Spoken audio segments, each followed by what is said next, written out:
Hello everyone, welcome to our YouTube channel.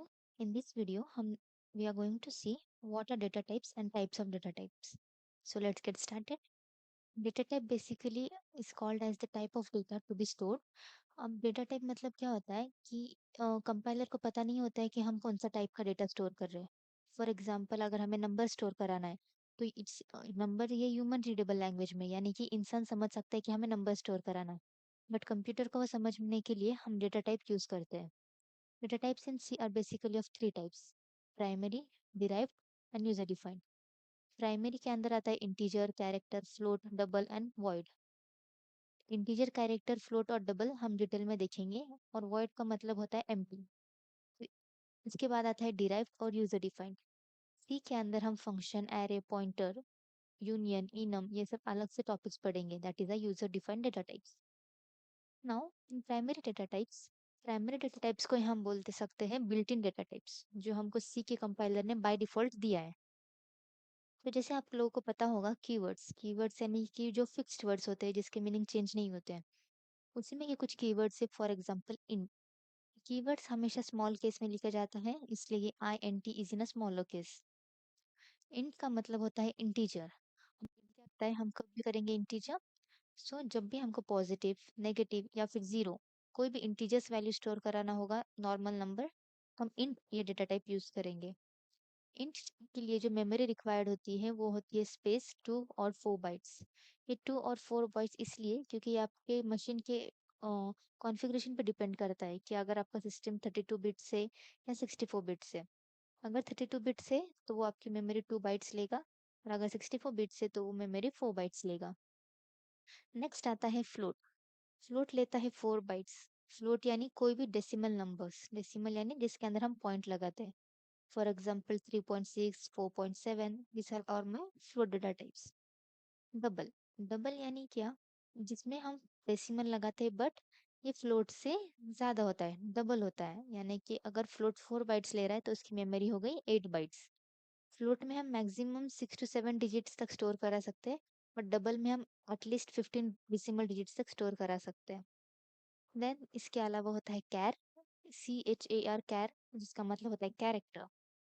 अब character के अंदर हम अल्फाबेट स्टोर करा सकते हैं, lower case letters, upper case letters यानी कि स्मॉल नंबर्स. देन हमारे सिंबल्स जैसे कि at the rate, pounds, dollar या फिर ASCII वैल्यूज.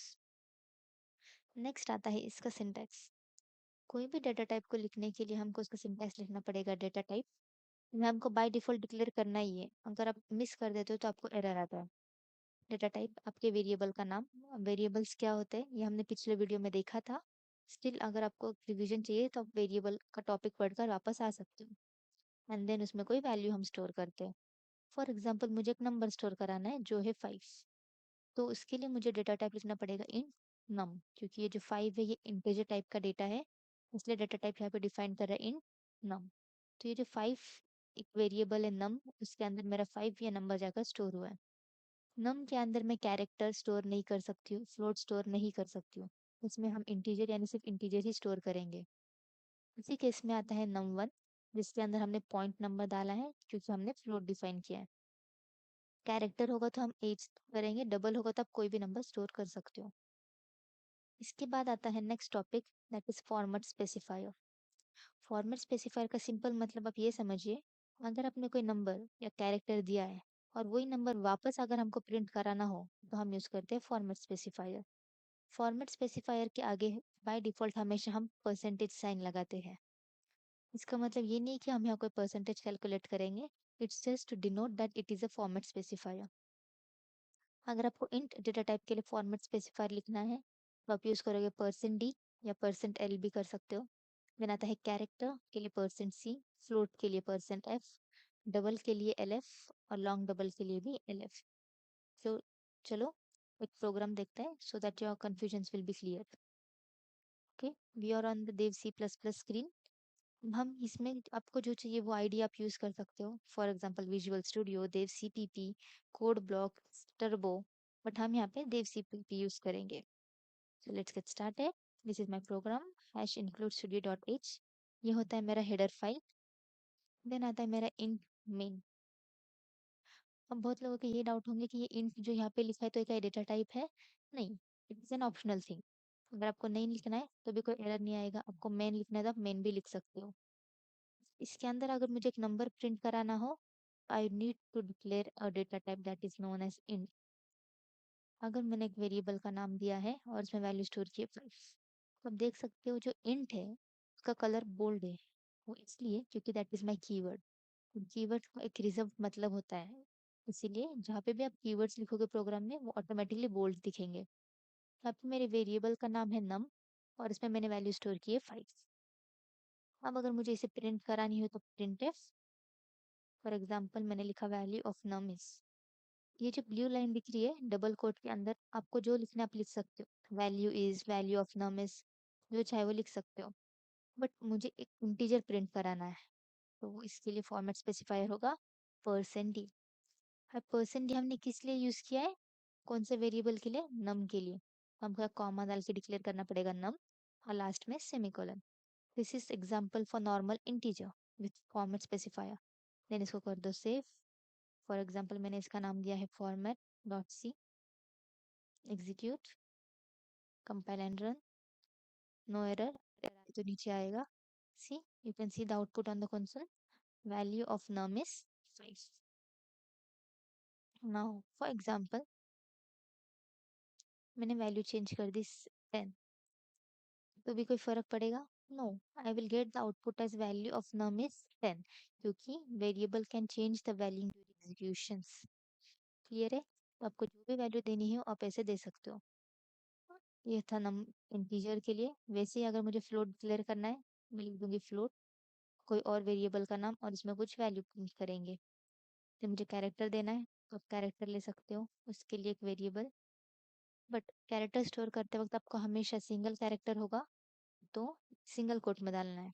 ओके, उसके बाद अगर कोई डबल वैल्यू प्रिंट करानी हो तो आप वो भी प्रिंट कर सकते हो।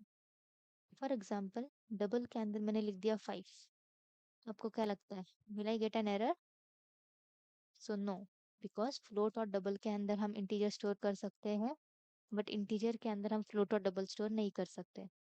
वैल्यू ऑफ फ्लोट इज, अगर डेटा टाइप फ्लोट है तो उसका फॉर्मेट स्पेसिफायर आता है परसेंट एफ, कॉमा उसका जो वेरिएबल होगा। उसी तरह अगर मुझे कैरेक्टर प्रिंट कराना हो, कैरेक्टर इज परसेंट सी और कैरेक्टर का जो वेरिएबल नाम है वो है C H. Printf again for double, value is percent L D, L F check कर लीजिए एक बार,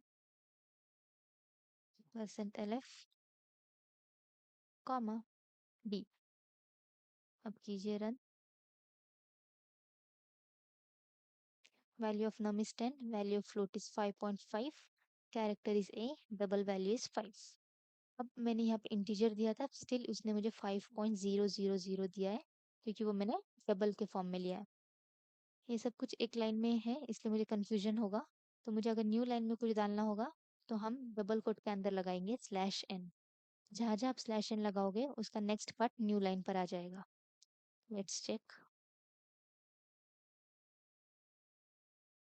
okay, you can see everything is on the new line. So I hope आपको डेटा टाइप से topic clear हुआ होगा। इसके आगे हम जो प्रोग्राम्स करेंगे उसके अंदर हम डेटा टाइप्स, वेरिएबल्स, कैरेक्टर्स, सब कुछ हम वापस यूज करेंगे। Okay, thanks for watching.